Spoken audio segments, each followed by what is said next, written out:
Could you please all rise for the Right Honourable the Lord Mayor of Perth, Mr Basil Zemplis.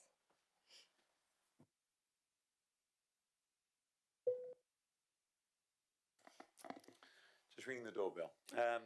Hello everybody, thank you for being here. Can I declare the meeting, City of Perth November Ordinary Council meeting, formally open at exactly 5 p.m.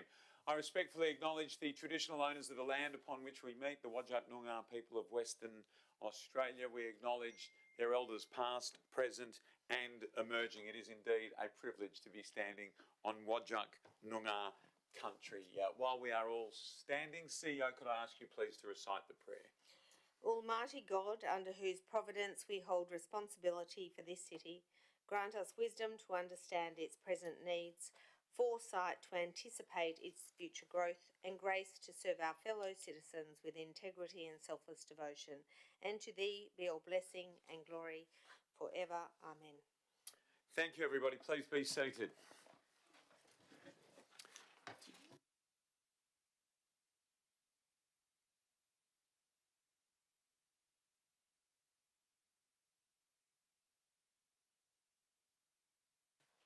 Thanks, everyone. Please note that in accordance with Council Policy 1.4, this meeting is being live streamed to the world. It is also being audio and video recorded, which will be made available on the City's website following this meeting. We're going to go through the attendance, and can I acknowledge today we have with us the Deputy Lord Mayor Di Bain, Councillor Sandy Angie, Councillor Clyde Bevan, Councillor Brent Fleeton, Councillor Liam Gobbett, Councillor Rebecca Gordon, Councillor Victor Coe and Councillor Catherine Leeser, done alphabetically, Councillor Leeser, just so you know. In addition, I welcome officers, members of the public and any media in attendance, although we know now these days our friends in the media are watching the live stream. Can I also take this opportunity to welcome one of our newest staff members who joins us at the front, Brad Salence, formerly of the City of Perth, then with the City of Joondalup, and now here as our Executive Director of Governance and Strategy. Brad, welcome. We're sure you're going to enjoy your time back at the City of Perth. There have been no apologies received, so we'll go to item 3.2, a leave of absence, and there are no elected members currently on an approved leave of absence, I do not believe. We can see 8 seats full. Do any elected members have an application for a leave of absence? Councillor Gobbett. Thank you, Lord Mayor. Wednesday the 29th of December to Monday the 3rd of January 2022 inclusive. Thanks. Thanks, Councillor Gobbett, and excellent forward planning from your good self. So item 4, we're going to move to announcements. Oh, we need to move it there. Yes, thank you, Councillor Gobbett. Look at the Joondalup team quickly whipping into shape. Oh, we've got governance coming from everywhere. Moved by Councillor Fleeton. Thank you. A seconder, please. Thank you, Councillor Gordon. We'll put this to a vote, shall we? All those in favour? Oh, look at that. Impressive. Thank you. That's 9-0 for those keeping score. Let's go to announcements. I've got some really good news here and some news that I'm very enthusiastic about. And it is my belief, as you might know, listening to me or following me on social media, that the great things happening in the City of Perth far outweigh those things that are at times challenging. And we are aware of the challenges, but there are some exceptional things happening within the City of Perth. I can tell you that the data from the first 2 weekends of Christmas Lights Trail, which we received today, shows what we have all seen for ourselves, and certainly that I've been saying, the city boom is on, people. Get on board. 2 weeks ago, I cut ribbons to open Piccadilly Arcade. A number of new vendors at Perth City Markets. I noticed Jeff Leach sitting at the back. And the Christmas Lights Trail. All off the back of announcing we're re-embracing the City of Light tag. And we're going to stage a weekend of celebrations to mark the 60th anniversary of John Glenn's orbit and that famous tag in February of next year. This Saturday, the Christmas pageant comes back to the heart of the CBD, where it should be, right down St George's Terrace. How magnificent. The 50th anniversary of the Christmas pageant in the year of my 50th birthday, by the way. And 32 degrees is forecast. It's going to be a glorious day in our city. In short, and the numbers back this up, there are more people in the city and those people are spending more money compared to the previous quarter. City of Perth residents are spending more locally and less in other local government areas by approximately $525,000. That means, and if you'll bear with me, Perth residents are shopping local and spending more in our City of Perth local government area. According to the data, which we received only a few days ago, expenditure is $20 million a month higher in October 2021 than it was last October. I'm going to say that again, slowly. $20 million higher this October than it was last October. That's up 7.8% year on year. For the month of September, total spend was $234.8 million, a 7.9% increase for the same time last year. Resident local spend was $12.9 million. Visitor local spend, $221.9 million. What this tells us, as I said, residents are staying in the city to spend, they're spending less online and they are buying locally, and there are more visitors in the city. The August nighttime economy expenditure was up 25.5% this year compared to last year, and that was before AFL Grand Final week. And pedestrian activity, or as I like to call it, people numbers, up 36% when compared to this time in 2020. And for the first 2 nights of the Christmas Lights Trail, the number of visitors on Friday nights is up 35.4% compared with the first 2 weeks of last year. And the Saturday attendance, Saturday night, is up 38% with the first 2 Saturdays of the corresponding period last year. That's big jumps, 35.4 and 38%. Parking, who would have thought, Councillor Fleeton? Parking has been a massive determining factor, because I can proudly sit here and tell you that parking in the city is hassle-free. Hassle-free, my friends. Can the shopping centres say that? No, they cannot. They're giving out Uber vouchers to ask people to leave their cars at home. We don't have to do that here. We've got great car parks that people are taking advantage of. A flat rate fee of $5 at night time, a $10 all-day parking fee at select car parks, and on weekends and public holidays, 3-hour free parking in car parks close to our shopping heart. 3 of our best, the Cultural Centre, Pier Street and His Majesty's. There are no parking hassles in the CBD. There is a lot going on also. We just launched downstairs our LGBTQI plus plan. It lists and brings together all of the things the city will be doing in this year of the 30th anniversary of the Pride Parade. And our city staff proudly represented us, including Councillor Leeser, Councillor Gobbett and the CEO, Michelle Reynolds. And we thank them for doing so with their City of Love T-shirts. A reminder, event sponsorship applications close on the 14th of December, and there have been many received, and that service is providing great opportunities for ratepayers in our city. The Stolen Generations Memorial, the Maya Myers, was opened in Wellington Square only last week, a very significant piece of public artwork that reminds us all it is important to reflect and to respect a place where all Australians can come together, learn from the past and move forward together. And I'm especially proud to say that today marks 6 months since our Safe Night space in Hay Street, East Perth opened.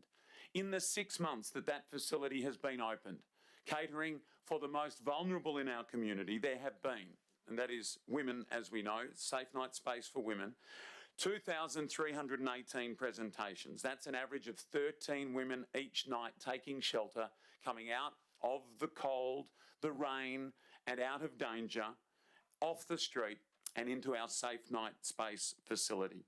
Last night, there were 16 women who took shelter. This has been a very significant step forward in this space for our community. And on behalf of all elected members, I'm very proud of what we have been able to establish in its first 6 months of operation. Just finally, I had the opportunity this week to visit the Boorloo Biddy Maya facility on Wellington Street. As our councillors and many people listening will know, we've advocated strongly for the state government to enter this interim homelessness space. And I will say that it came off the back of our work opening the Safe Night Shelter for Men, the 2-month trial. And as a result, Boorloo Biddy Maya was opened, I think, ahead of time. I was delighted to see that 24 residents are cared for in this facility. And I'm told that that number will soon move to 40 residents who will be cared for in this facility. The very professional staff are advocating as hard as they can to increase their capacity when the time is right. And that is certainly something they are moving towards. And I want to congratulate all of the staff that I met there and had the opportunity to be shown around that great facility, which we hope will continue to expand and continue to work towards the full use of the 100 beds that they have available. So as you can see, it has been a very busy period. There is a lot to look forward to, and there are great things happening in the City of Perth, and every elected member and every staff member of the City of Perth should be very pleased and proud with some of those great achievements. The City was also recently awarded gold at the Perth Airport WA Tourism Awards in the major events and festivals category for the Christmas Lights Trail 2020. And how lucky Brad's here to be able to hold that up like that on cue. This category recognises tourism, leisure festivals, events and exhibitions which enhance the profile and appeal of the destination where they are held, as well as creating a positive economic impact, increased visitation and community involvement. As a gold medalist, the City of Perth will advance to represent our state at the National Qantas Australian Tourism Awards. It's fantastic acknowledgement of the success of this signature event for the City of Perth at a state and national level. You know, my belief, I think it's the best family event that we do in the city, and it's been wonderful, and we'll see them again when we leave tonight. How many families and how many people are enjoying our Christmas lights again. And the City has won 2 Australian Institute of Landscape Architecture WA Awards for the East End Revitalisation and Hay Street Pedestrian Priority Precinct. It's incredible. Danielle sat there for 12 months, never held up a trophy once. Wow. The awards were for Excellence for Infrastructure and Landscape Architecture Award for Urban Design. The project involved almost every single service unit across the city and is a great example of what can be achieved when we all work together to deliver an innovative and groundbreaking project. For all of those things that I've mentioned, for those 2 awards, to all of the staff who are represented here today, who have helped with their teams not only earn us these accolades but also achieve those great highs and those great numbers, we say thank you on behalf of the elected members, and please pass on our thanks and great appreciation to your staff. Great things are happening in the City of Perth, and I could not be prouder to be the Lord Mayor of this wonderful city. Point 5, as I take a breath. Public question time. Moving to item 5.1. No public questions have been received in advance for today's meeting. Are there any questions from the floor? Item 5.2 is deputations. CEO, are there any deputations?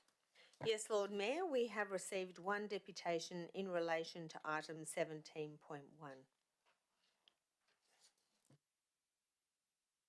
So can I tell you that, thank you CEO, please be reminded there is a 10-minute limit for deputations, and I'll now invite Callum Ashton, representing Prop Tech Hub WA, and Jeff Leach to please step forward to make your deputation. I might just check, is it just Callum giving the deputation? It is. Callum, come on forward please if you could. My friend will ask you to state your name and your address. Thank you. Thank you, Lord Mayor, Deputy Mayor and Council members. Callum Ashton, Level 2, 110 William Street, Perth.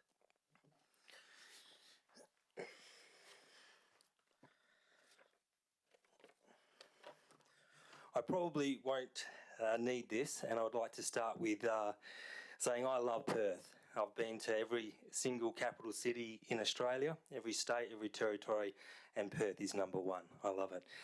And the change that you have made over the past few years has been absolutely amazing, and thank you so much. I want to share my deputation on the tech plan and why I feel that it's important. Now, I'm not going to start with saying 50 years ago the biggest company was steel, telephone, telegraph and Standard Oil, because we know in today's year the 3 top are Apple, Amazon, Facebook, all tech. We know how important tech is having in our community, in government, in business and in residential. It's why our ratepayers can listen to this tonight, is because of technology. But where is tech going to take us into the future? And do we have a plan to get there? There is a line outside this room queuing up to help Lord Mayor, Deputy Mayor and the councillors to help with a plan of technology and to help Perth be the tech capital of Australia. But how do we do that and how does it look? We're hoping that the City of Perth can have the leadership and we will follow.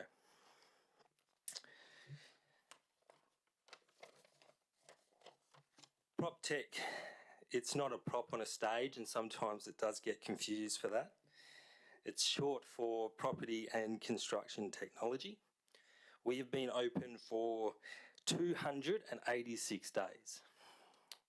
We have 30 property and construction technology businesses that have joined so far, and we have over 100 industry members. The combined value of our innovative members is over $500 million, and our industry members over 250 billion. We're putting on several events in the city and have already attracted over 10,000 people. 26 of those 30 members were not working in the city. And now they come here and they work and they're members and they get involved. We want to do more. And as the Lord Mayor has said, it's not about asking the city to do for you, but what you can do for the city. And we want to help. We want to do what we can for the city. Thank you. Thank you, Callum. Appreciate that very much and appreciate the time as well. You can stay there if you don't mind because there might be some questions from our councillors. So again, thank you. Thanks for being here tonight. Are there any questions from any of our councillors? Councillor Gobbett. Thanks for the deputation. With regards to other Australian capital cities, you said you'd been to all of them. What do you see as our biggest inhibitors to being Australia's tech capital, looking at other capital cities? Yeah, so Brisbane, Sydney and Melbourne, their local councils, city councils are really backing tech. They provide a serious plan with serious grants, and that's allowed to get the investment there, which has then attracted the talent. We've done a brainstorm on what do we need. Exposure is one of them, capital is one, and we have set up an investment council. We'll be deploying capital next year.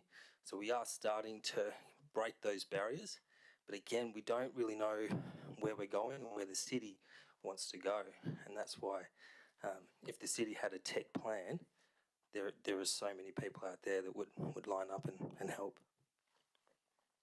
Thanks, Callum. Councillor Gordon? No? You're leaning forward to push a button? No, you're allowed to lean forward here. It's a democracy. Councillor Coe. Thanks for speaking to us. You mentioned, did you say 27 people? 26. 26. 26 members out of 30 didn't work in Perth before. But now they're working. Now in they the come to city. Perth, yeah. Oh, that's fantastic. Do you foresee your company to be growing even further? Absolutely. So July next year, we'll be doing a PropTech Accelerator program for land developers, builders, both commercial and residential, and real estate agents. And they come in with their big idea, their big problem, and they network with the innovators. And that creates these entrepreneurship opportunities. And then that will take our 30 PropTech members to 40 or to 50. And then they'll come into the city because that's where all the action is. Yes, Councillor Coe, follow up. Just a follow-up question. Do you employ anyone from, new graduates from university in any particular fields or anything like that? We do actually. We have a work experience program that leads into an internship program. So we've had over 20 now go through the work experience program and successfully employed 4 through the internship program. They have come mainly from ECU and Curtin University. Are there any further questions from anybody? Callum, can I ask, if we had a strategy out for public consultation to inform the plan by early next year, would that be a good result? It would, and we love Perth. That's why we're all here. And it's perhaps the strategy of how do we get Perth to be number one because we can do it. We have the industry and we have the backing. And if you had the opportunity to feed into that strategy, to give input, would you take part in that process? Absolutely. Okay, that's excellent. Are there any further questions from anyone? Callum, thank you very much. Thank you, Lord Much Mayor. appreciated. Deputy Mayor, And, Council thank you members. to Jeff Leach, who's also here with you tonight. Another person who does great things for the city and doesn't wait for the city to do great things for him. We appreciate it. Good on you. So, are there any further deputations? CEO? No, Lord Mayor. There are not. Okay, so.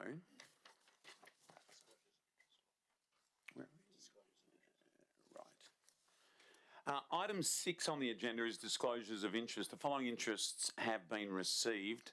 Proximity interest from Councillor Leeser in relation to items 18.1 and 18.2 as the Perth Concert Hall is located directly across the road from a property she jointly owns.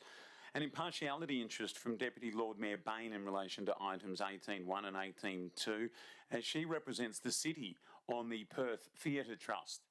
An impartiality interest from Councillor Angie in relation to items 18.1 and 18.2 as she represents the city on the Perth Theatre Trust. An impartiality interest from Councillor Bevan in relation to items 18.1 and 18.2 as he represents the city on the Perth Theatre Trust. We are well represented on the Perth Theatre Trust.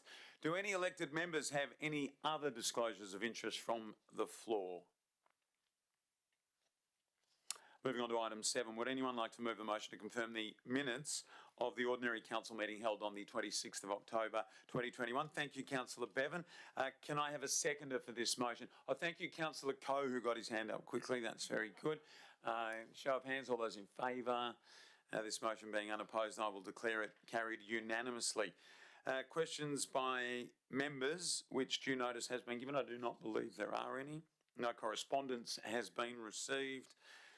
Item 10 is petitions. No petitions have been received. So we move on to the reports, and I'm moving a motion that the following items be carried en bloc.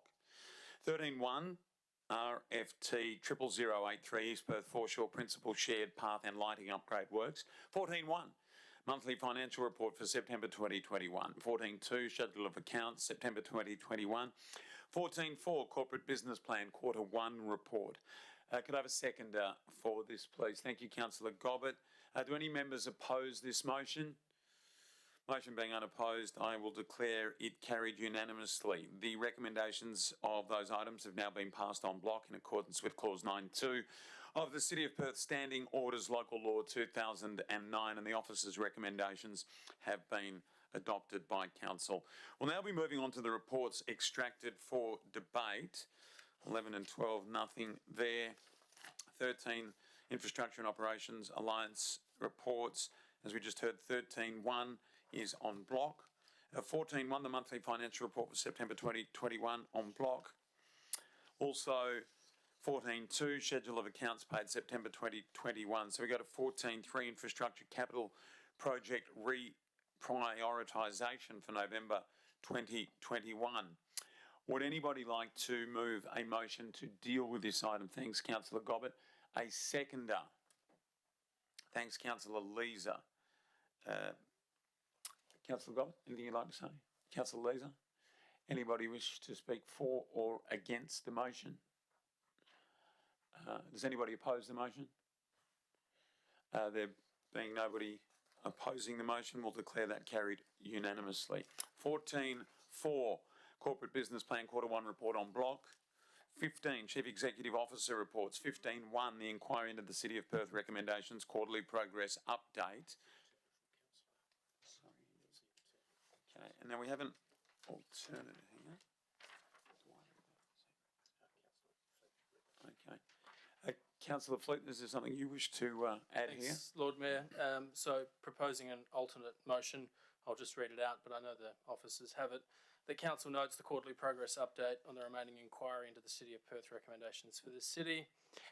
2, notes the proposed cancellation of the implementation of recommendations 210 of the inquiry into the City of Perth as outlined in attachment 15.1a. And the third bullet point, which is new, requests the CEO to progress the intent of recommendations 17 and 18 of the inquiry as outlined in attachment 15.1a, with a view to implement a suitable cultural feedback assessment for the city's council members, CEO and city's executive leadership team. Thank you, Councillor Fleeton. So we will now put the alternate motion. Seconded first, of course. Thank you, Councillor Gordon. Councillor Fleeton. Sure, I'll just explain. I'm sure everyone's got the piece of paper in front of them. I don't think anyone should shy away from 360s being used for senior leaders, CEO or council. I think it'd be a very effective development tool for us as a group, but also further into the organisation. Sometimes they're viewed as a weapon to out people. They're absolutely not. They're a development tool. They're not the be-all and end-all. There'll be other tools that the CEO can use as well.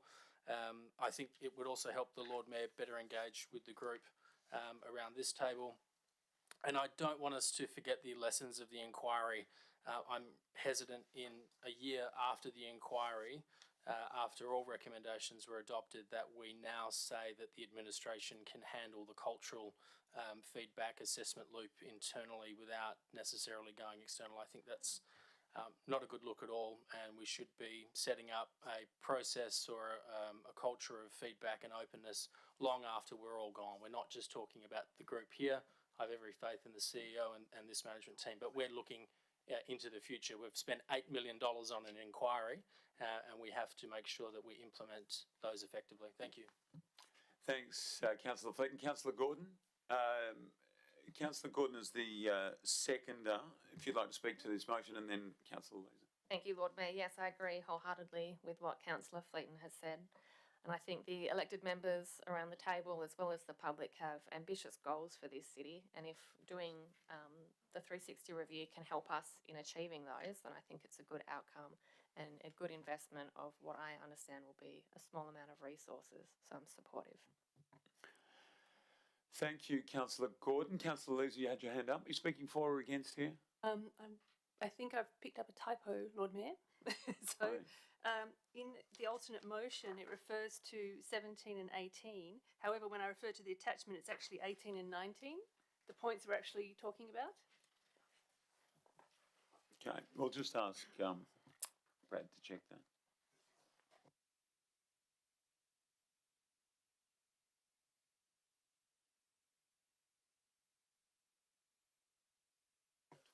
The mover and seconder consenting to that change. So the numbers are changing to 18 and 19. Right. Thank you, Councillor Goldman. Does anybody else wish to speak for or against the alternate motion? Okay, well, let's put it to the vote then. All those in favour of the alternate motion? That is unanimous. So we return to the debate. Councillor Bevan had. We're done with that. That's it. Happy days. Gee, that's good work. Thank you. Let's go to 15. 16, no reports. 17, motions of which notice has been given. 17.1. Councillor Sandy Angie, the tech plan. Councillor Angie has submitted a notice of motion regarding a tech plan. Councillor Angie, would you like to move your motion? Thanks, Lord Mayor. So my proposed motion is that the Council requests the Chief Executive Officer to 1. Investigate ways to attract and support local, interstate and overseas tech businesses to the City of Perth. 2. Present a tech action plan for consideration at a future council meeting, which outlines what support, incentives and or other initiatives the City of Perth can provide. 3. If required, list a provisional sum as part of a future budget for consideration by Council at the 2021-22 mid-year financial review or at the time of setting the 22-23 budget to allow for the cost of preparing the tech action plan. 4, as part of the Tech Action Plan, outline priority initiatives and required budgets to be considered by the Council as part of future budget for 2022-23 and beyond. And 5, undertake appropriate consultation as required. My reasons for this proposed motion is that tech is not only an important but a critical global sector, with the largest companies in the world being tech companies, as outlined in the deputation we've just heard. Think of Canva. They started out here in Perth and were actually discovered at the West Tech Festival, but are now based in Sydney. According to recent media reports, Canva is now worth an astonishing $55 billion. These kinds of companies are the ones that people and countries and cities all over the world want to attract because they bring employment opportunities. Other cities across Australia have plans to attract tech. As noted at our October 21 council meeting, I outlined how City of Sydney has a tech startups action plan, which it published in 2016. Sydney now has a global reputation for innovation and entrepreneurship and has the highest concentration of startups in Australia. The likes of Atlassian, Afterpay, Canva, Judobank and other high-value innovators like Tyro Payments and Airtasker all kick-started operations in Sydney. City of Melbourne also has a startup action plan, which it published in 2017. City of Brisbane has a host of initiatives, including residency for emerging startups at the Brisbane Business Hub, a joint initiative of Brisbane City Council and the Brisbane Economic Development Agency, and a Choose Brisbane campaign for prop tech. At our October 2021 council meeting, the City of Perth administration outlined how the City of Perth has been supporting tech over the period from 2013 to 2021. These range of initiatives, based on the information subsequently supplied to me by the City's administration, sums up that the total. Councillor, I'm sorry, I was going to jump in at an appropriate point to get a seconder. So let's get that now, given the debate is kind of in the process of opening up. Thanks, Councillor Coe. Seconder, Councillor Angie, continue on. Thanks. Thank you. The total support for these initiatives was $926,000 from 2013 to 2021. So that's approximately $115,750 each year for the 8 years. Also, based on the information provided to me by the City's administration, the City of Perth has provided $73,000 worth of support to the sector in the current financial year to date. While this is a start, and I acknowledge that, and a broad range of programs have been supported, I believe we can do more and better to position Perth as a startup hub, not only in sponsorships but in other initiatives. And in particular, while the City of Perth currently supports some initiatives, there is no coordinated plan. Like other Australian cities, we do need a plan. We don't have to reinvent the wheel. There are many precedents, and I provided links to those in the agenda papers. And the City of Perth has so much to offer, as we all know, with many advantages over the eastern states. For example, as you know, we're perfectly positioned in the world's most populous time zone, with approximately 60% of the world's population living with 1 hour of our time zone. I recently met someone who had relocated to Perth from Copenhagen. Her tech company had plans to move to Singapore, but when COVID hit, they diverted to the safe shores of Perth. Just this afternoon, I had coffee with someone whose partner and herself had relocated to Perth, and he is part of a tech company that's now moved here. We need more of this. We need people to know that Perth is a tech hub, and we need to support them when they get here. We saw the City of Perth spring into action to embrace opportunities this year, including the AFL Grand Final or to activate the Lord Mayor's Distress Fund. Let's spring into action now to help position Perth as a tech hub and an innovation hub. And now is the time, as our borders reopen to the rest of the country and the rest of the world in the new year.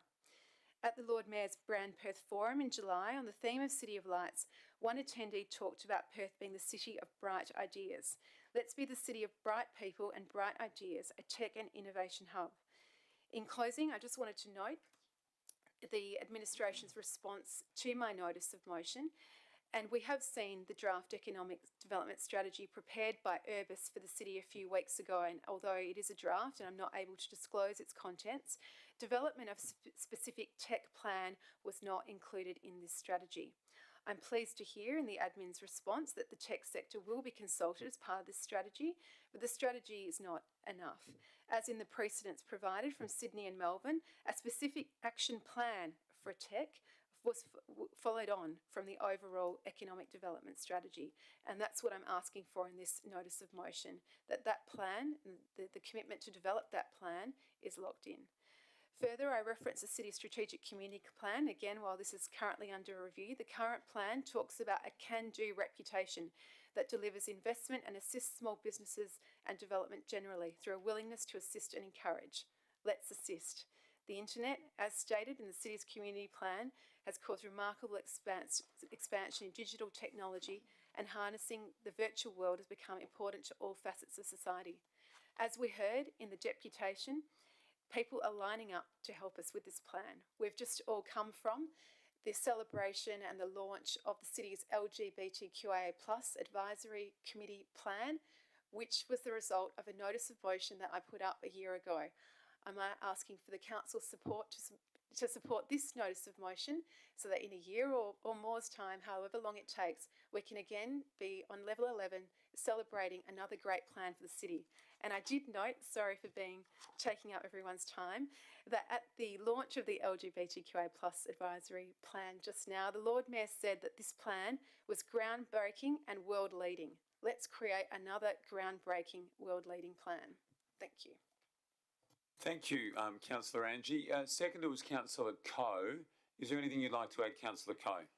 I just wanted to mention, I've actually, over the past couple of weeks, I've been attending a couple of tech events, and I've noticed one thing that a lot of tech startups actually want isn't actually funding, is actually exposure. And as a city, I think we can actually provide them a platform for exposure, and I think a tech plan is a great idea. Thanks, Councillor Coe. Councillor Gobbett, speaking for. I'd like to move an amendment, please, Lord Mayor. Okay. Giving the effect under point 3 after the words council to delete the remainder of that sentence, and under point 4 after the words considered by council as part of, delete A and leave the word future, then delete the words budget for 22, 23 and beyond, and after that put the words deliberations. I'm happy to go through. Can we go through that again? Yep, sure. So that would give the effect of point 3 to read, if required, list a provisional sum as part of a future budget for consideration by council, full stop. Point 4 being, as part of the tech action plan, outline priority initiatives and required budgets to be considered by council as part of future budget deliberations. Budget.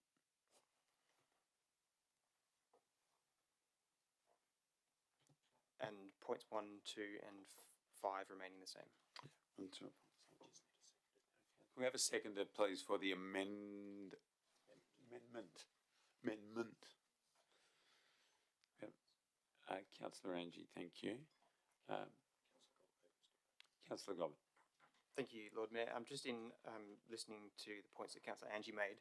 I think that it's entirely appropriate for us as the elected body to do, as Councillor Angie has put, to investigate ways to attract and support businesses to the city, to present a plan as we have. We have a plan for our lighting, we have a plan for our electrical upgrades, we have a plan for our curb replacements, we have a plan for many things that we do as a local authority. And when we look to the future of our city, it's very clear that digital technology is only growing and growing. I think it's important as part of this process in the council meeting to acknowledge ideas, send them away to the administration, and then have them presented back to us at a later date.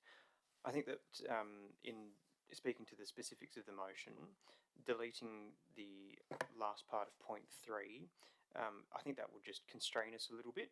I think that we need to, we've already had a bit of a first cut of what might be presented to the mid-year review, and I'm just a little cautious that we might be reprioritising at a late date, or too late in the time frame for that, so I'm just mindful of that. Specifically to point 4, I think it's just, again, under the same mindset. It's, if we acknowledge the idea as part of the motion, it's safer, in my consideration, that we just acknowledge the idea and put it to a future budget. So I think I'm quite happy to speak to the motion if it is amended at a later point, but I think this just tidies it up a bit to say, if we acknowledge the idea, then we can have a discussion about what is included or what might be included at a later date. Thanks, Councillor Gobbett. Councillor Angie is the seconder. I'm just thanking Councillor Gobbett for his amendments. Yes, thank you. Does anybody else wish to speak for or against? Councillor Gordon. I'll speak against and probably seek to clarify the intention of the amendment. If the intention is to acknowledge the idea and consider it at a later date in line with the budget, then current point 2 is not captured under that, and it's still requesting the CEO present the tech action plan potentially in advance of any budget consideration, so it doesn't achieve that. So Point then of order, Lord Mayor, I'm happy to raise a point of personal clarification. I think that point 3 does indeed do that. It says list a provisional sum as part of a future budget consideration. Okay.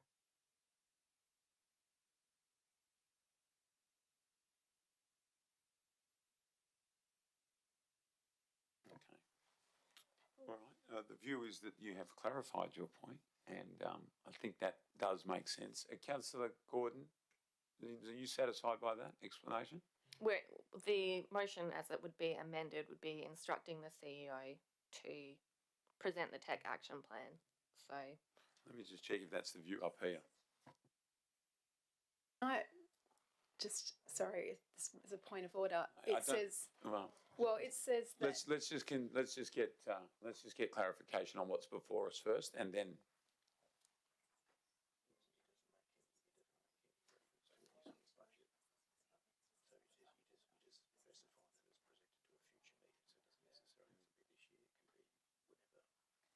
So I think the view up here, Councillor Gordon, is that it doesn't specify which budget. It just says at a future council meeting. So I think on that basis, I think it is allowed and stands as has been clarified by Councillor Gobbett. Are we comfortable with that? Yes? We are. Okay. We are. Yes, certainly. CEO. Through the Lord Mayor, I would just ask the question, it's just for a future council meeting for a future budget, so that could be any point. So from a city administration perspective, to have some time frames, otherwise this could be something we put off for 5 years. So some clarity as to if this motion is passed, is it within this financial year or next financial year? That's actually stated in the motion. So, we have to, in the application for the motion, you tick a box which says what year. And I noted that WA's board is soon reopening, and I believe it should be done as a matter of urgency. However, I understand the administration has competing priorities and have put a 1 year time frame on it. I think what Councillor Gobbett was just trying to clarify is that the motion was general. I said the plan be presented at a future meeting. Any budget requirements be presented at a future meeting.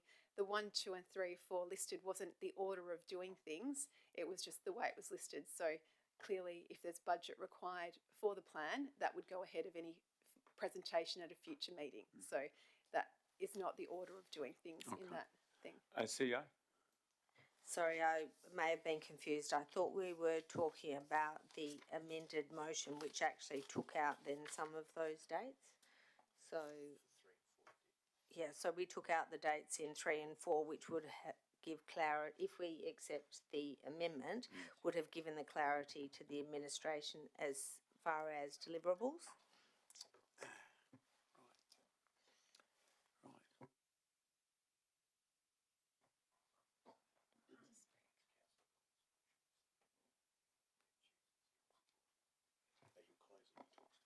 So you're closing your talk. Is there anybody else wishes to speak for or against Councillor Gobbett's? Can I ask a question, Lord Mayor? I guess you could. As the mover, am I able to take out the amendment to motion 4, or point 4 of the motion? Can I ask a question? Well, firstly, I'll say that with the consent of the seconder, you can. Now, are you happy? I was the seconder. Yeah, I know that, Councillor Angie. No, are we happy to take a question now? We've got to deal with this first. So, Thank you, Lord Mayor. Then, in response to the advice from the administration, I'm happy to take out the amendment to point 4 and leave it as just point 3 being amended, and thank the CEO and Mr. Slentz for their advice. okay, Can I ask the question now? Councillor Angie. I think, I'm not sure, but it appears the intent of Councillor Gobbett's amendment was to just give it flexibility to the administration. So I guess my question is to the administration, would you prefer to see dates in there or dates taken out? I think that's was Councillor Goblett's intent, is that to not put pressure on anyone in the administration and to leave it open to you as to the timing of when things are delivered. CEO. Thank you, through the Lord Mayor, and we very much appreciate the flexibility that is afforded. However, with a very heavy project load that we already have, clarity around council expectations and delivery would be much appreciated. So as much as we sincerely appreciate the flexibility, clarity of delivery is probably a most important key performance indicator for us all. Thank you.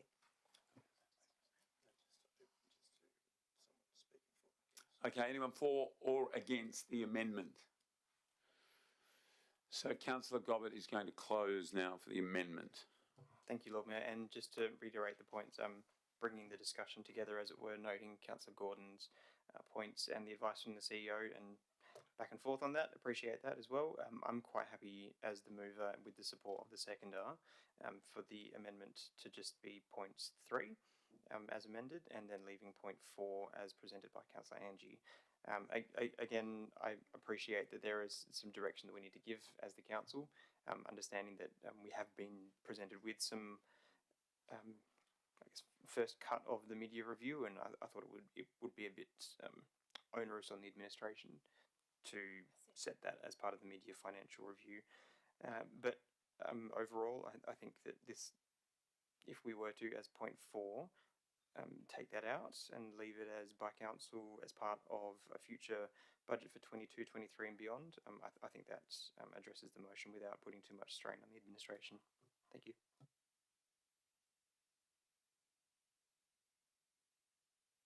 We're going to vote for the amendment. All those in favour?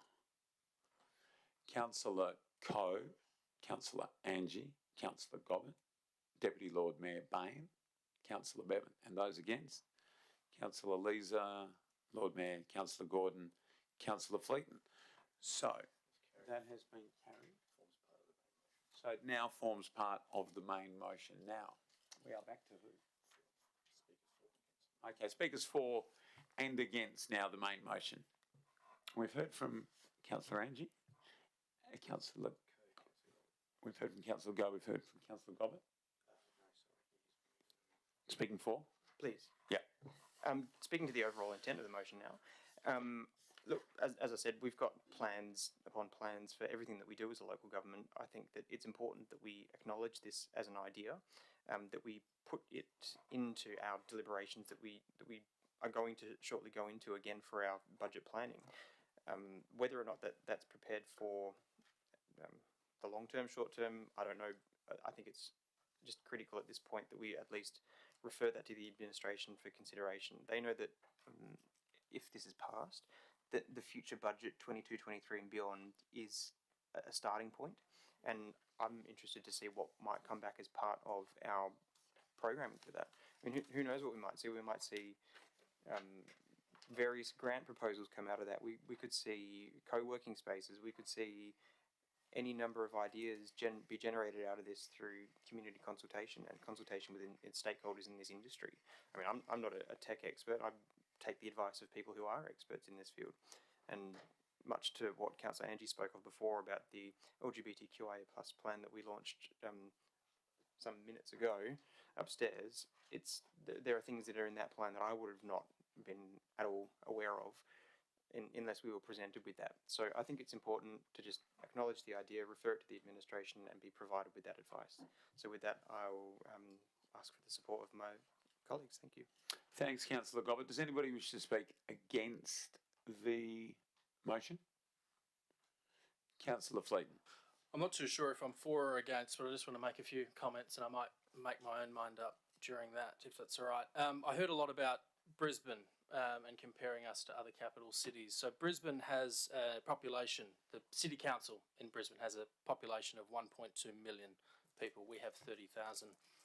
Brisbane's budget, annual budget this year was 3.6 billion that they had to spend. Ours is 261 million. So they're 13 times the size. Everything Councillor Angie said, I 100% agree with as to why we should do this.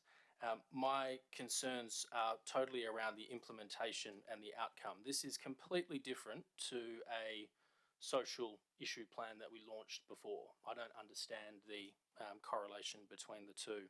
I moved a motion earlier this year. Actually, it was when we first got elected in 2020 around the Commonwealth Government's task force to attract global talent. So I'm completely on board with the reasons why. I just worry that we're sprinting while the organisation is still catching up on the fundamentals in terms of strategies and getting things in line for success. I just think this sets us up for failure in terms of expectation management and outcomes. So I love the idea. It's just, we don't just get to say things in this chamber and they automatically happen.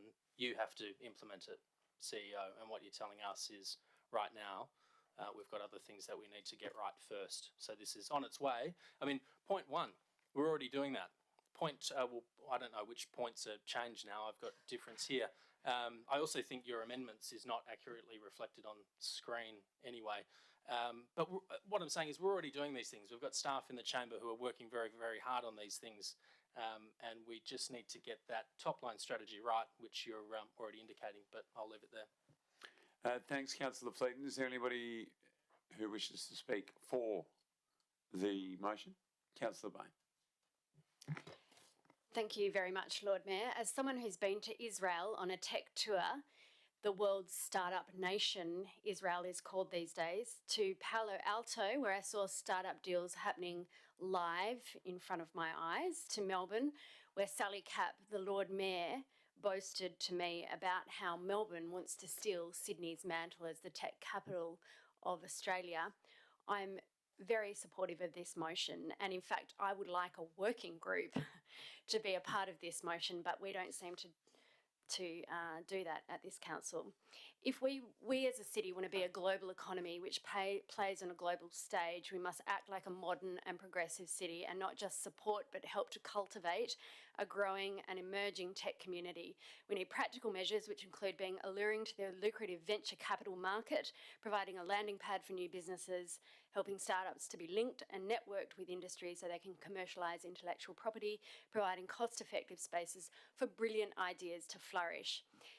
Imagine if we had all those pieces of the puzzle about 10 years ago when, as Councillor Angie said, Melanie Perkins was forced to take Canva to Sydney because our city's VC market just wasn't mature enough. We're about to open up in this state, and now is the time to start thinking about how we can use our international connections and align with the state government's diversification agenda to help startups go global. We're in the midst of an innovation boom in this world where new businesses can spring up and become global players in a very, very short time. We should take a leaf out of that book when it comes to that kind of agility. While the city is developing a broader economic development plan, working on this in parallel will signal to our administration, the CEO, and our significant ratepayers like Jeffrey Leach, who is in the room today, that this plan and tech is a strategic priority for our city, and it shouldn't just be left on the shelf, and we shouldn't just rely on others within the administration to kind of pull something together that we as a group may or may not all individually support. So that's why I'm supportive of the motion. Thank you, Councillor, Deputy Lord Mayor. Is there anybody who wishes to speak against the motion? Councillor Gordon. Thank you, Lord Mayor. I'm just a bit confused all round, I guess. I'm a bit confused as to why we bother with an economic development strategy if we're going to cast it aside and jump ahead and do our own thing anyway. Let's line our ducks in a row and make things fall out of one another. Let's get the strategy in place, then implement the action plans.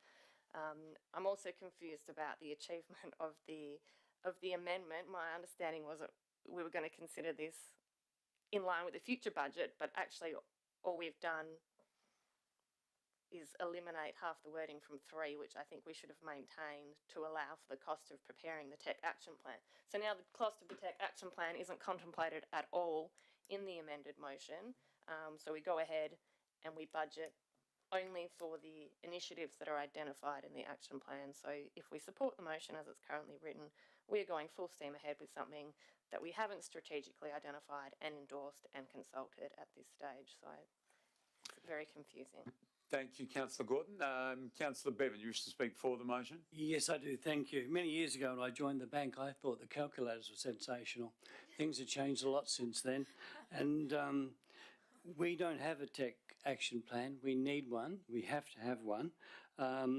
We've talked about activation in the City Council.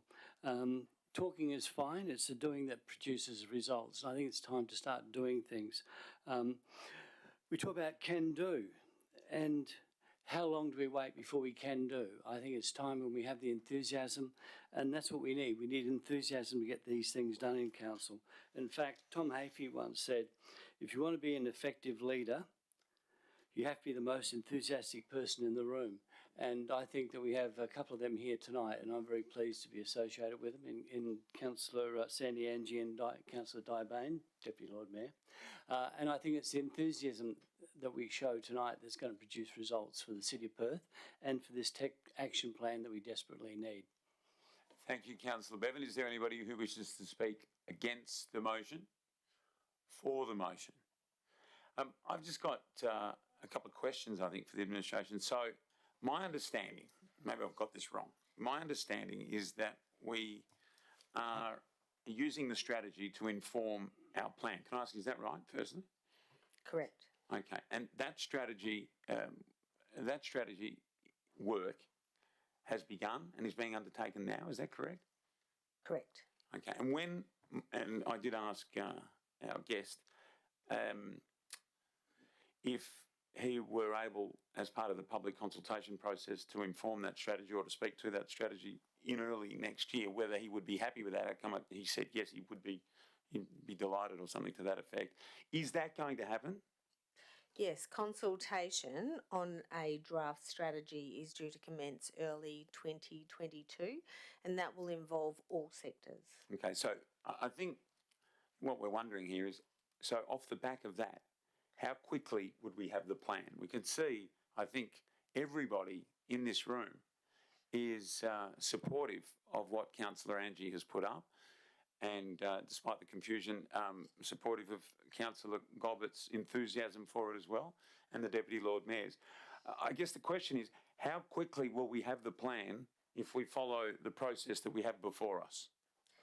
Well, once council approve the strategy, then the opportunity to we should be working in parallel with the plan anyway. So it may well be that once we have the feedback, that will almost immediately then inform a planning document, or plans are. It depends, because each of the themes may well have their own separate plans. So you would have a digital plan, you might have so the plans will link back to the major strategy. Is that June next year? Is that this time next year? Is it, when is that? So the actual depends on the consultation and how long that would take. Let's say it will come back to council in March next year. If council approve the strategy, then we would have something that would inform the budget process in 22-23. Mm-hmm. Okay. Right. So I think in many ways we're sort of we're arguing for the same thing. If that time frame is accurate, then that's what we're talking about, I would have thought. But I guess the best way to find out is to put it to a vote. But Councillor Angie, you have the opportunity. A yes question? So just following on, the next question in that logical sequence was that strategy that we went through and drafted had the short-term, medium-term, long-term actions. Correct. In the coming 3 months, will we have a work plan on what the team is going to be able to achieve in the 0 to 2 year mark if this is passed? I think. No, so that's why in part the strategy and the opportunity to consult with key stakeholders on where those priorities might be for the short, the medium and long term would be ideal. We would need to start work on this effort immediately, and so it really could be a little confusing, particularly externally, if after consultation we're advised that there's a different priority, which is highly unlikely. However, you don't know, and so the process of having a strategy that then the plans fall out of is how usually such things occur. But again, coming back to my point, I think informing the 22-23 budget could be the strategy and the supporting plans. Okay. Can I just ask one more question? Does the passage of this motion tonight make things happen faster? I think if we work to inclusion in the 22-23 budget, it could be that this just preempts some of the work coming out of the strategy. So it's hard to predict. Okay. But we would need to start work on it now, because really those considerations and projects for the 22-23 budget really are in the mix right now. We've already had a preliminary budget meeting. We'll be having another one in early December. So we are starting to talk about the projects. And so the point, maybe I haven't been as clear, is without a strategy to inform the projects, we're doing it a little bit back to front. Okay. I ask these questions because I think, from what I'm seeing around the room, I think everybody's in furious agreement that this is a space that we want to charge into, but I guess we want to charge into it fully strategised. Councillor Angie, it's your opportunity now to close the debate. Thanks, Lord Mayor. I guess I'll just go through and address a reply to some of the comments made by Lord Mayor and others. In relation to the Lord Mayor, I've got the draft economic development strategy right here that we received in draft, so obviously can't disclose, but there was no indication in that strategy that this kind of plan would fall out of that, or was the intention that that would be a next step. This makes clear that as a council we are committed to a tech startup plan as part of the development strategy, and I thank Deputy Lord Mayor Bain for her comments about the idea of working in parallel. That we know this, to me, to use the phrase, this is a no-brainer. This has been done across the country and all over the world. To have a tech action plan is a no-brainer. We don't need consultation to tell us this.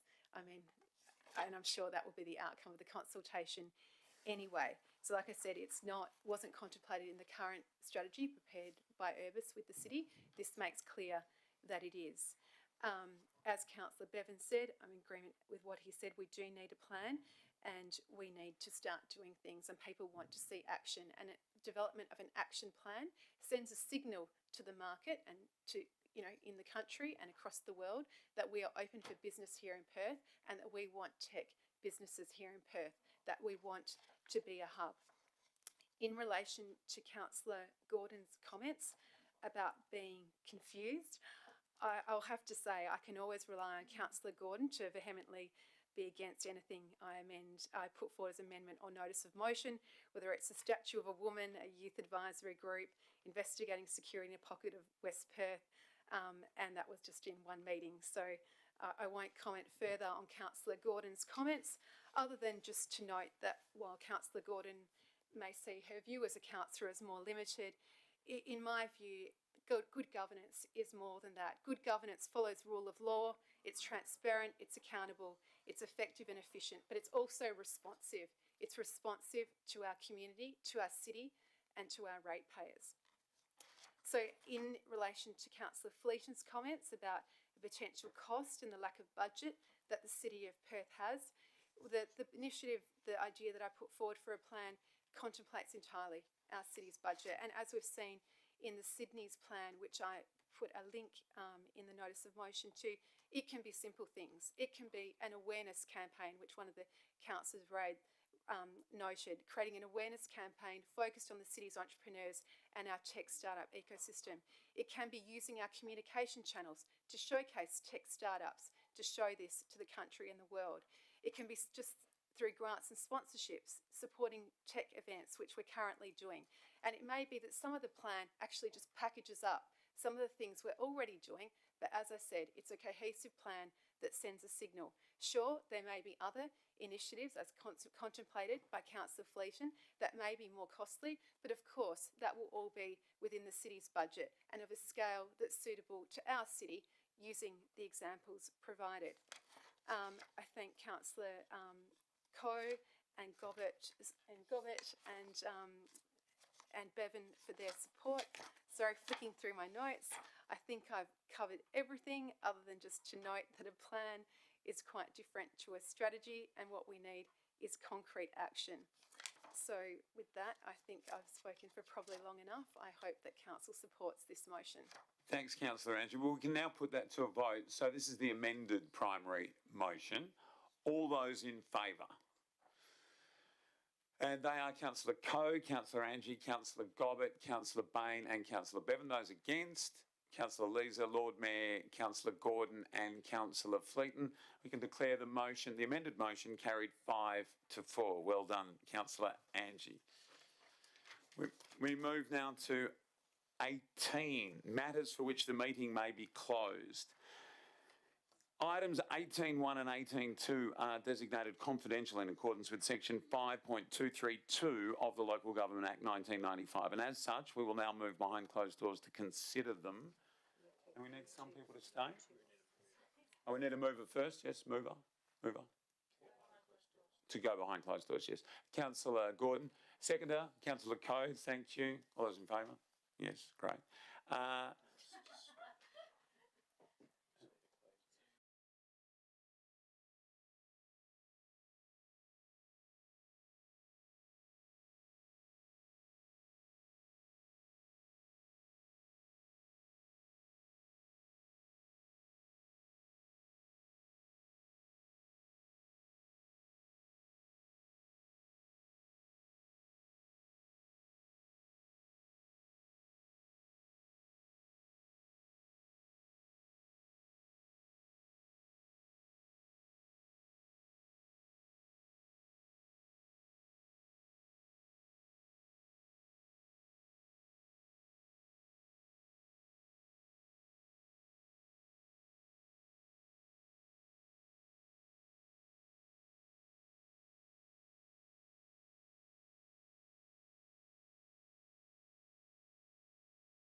Okay, that's two.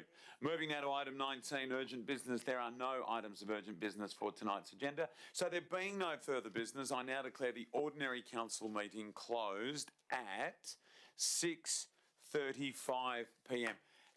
Thank you very much, everybody. As the Right Honourable Lord Mayor leaves the room. Well, those of you who are left can stand. Thank you. And could